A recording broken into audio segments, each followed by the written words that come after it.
For those of you that had me for 2 Advanced a couple years ago, I started to play around with Myopenmath. I'm still really just getting started on it, but it does have a lot of advantages. So just kind of a quick overview for those of you that are experiencing this for the first time. When you come into your student account, it will look something like this once you've correctly added the class for us right here. The instructions were there in the document. Hopefully you've had no problem with that. What I want to highlight right now, kind of the reason why I'm using Myopenmath, there's this opening demo of question types. You are not obligated to complete that at all, but it is there for you. It's not worth any points, but I just want to use it to show the types of problems available. So the whole idea is, hey, something like this that requires a type of equation, you can type in your equation as needed, right? Hopefully you're pretty comfortable with factoring after 3 Advanced. You can get an idea of what's there, submit, know right away. It doesn't say it's worth any points because it's out of 0 points, but the green box is telling you you got it right. Now, as I go on to the next question, you could have something along the lines of multiple choice. Does this have a maximum or minimum? It does have a minimum. Does it have an ordered pair? You could enter that in, and let's make a mistake and say I list it as 3, -3. Right? So you'll notice right away that it does let you know if you have invalid notation. So obviously I do need to include the entire ordered pair. So it gives you some input there. Some problems it'll actually show you how it'll look, when you start dealing with fractions and things like that. But as we look at this, obviously that is an incorrect answer. Both of those 3's should be negative. And so when I submit the question, it's telling me that I didn't get it right.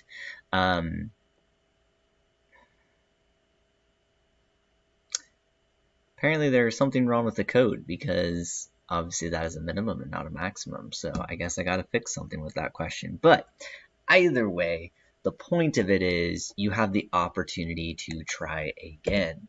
So I would be able to adjust that answer. For kicks and giggles, I'm going to switch that to maximum, though. I'm going to leave that as minimum. Submit question. It's showing up as yellow because in this sense it views it as partial credit. Part of it is showing up correct, part of it's not. That's a mistake in the coding, and that's part of the challenge right now is because I write these questions in the background, you end up with some mistakes from time to time.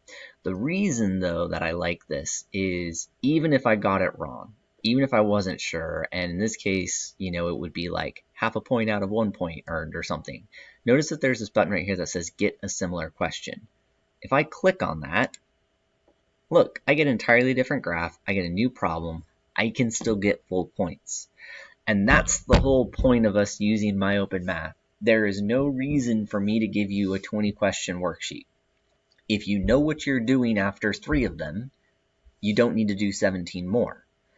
At the same time, if you have no idea what you're doing after 3 of them, then doing 17 more just means you keep making the same mistakes. So I would rather say, hey, I got 5 problems correct. And whether I got 5 problems correct in my first 5 tries because I knew what I was doing, or I had to regenerate the first question a couple times because I had some misunderstanding and then I got my 5 correct, then so be it if it took you a few more tries.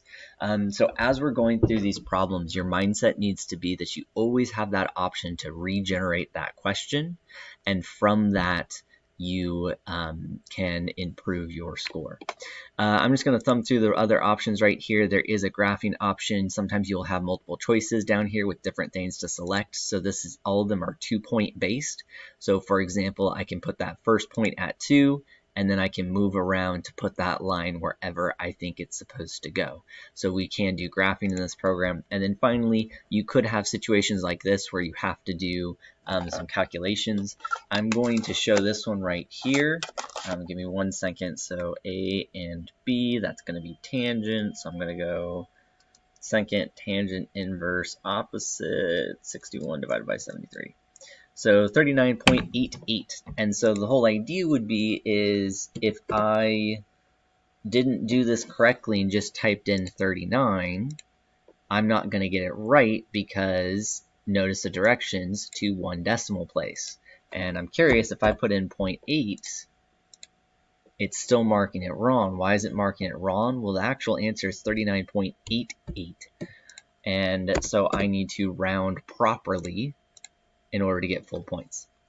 And so this program does really well for that. There's some that I can put, bigger limits on to allow some flexibility, and there's other times where there is a pretty specific answer. So that kind of gives you an overview. You can play around with those if you want. The main thing to keep in mind is this get similar question is there, and the other advantage is even if I've done all the problems, say I want to practice for a quiz or a test, or say there was one where it was like I got it right, but I wasn't 100% sure, I can go back into the problem sets and keep pressing get similar question, get similar question, get similar question, and keep practicing, right? If I'm back here at the very beginning for factoring, and I'm like, oh, I got that one right, but I'm still not quite sure about factoring, I can just keep practicing factoring again and again and again.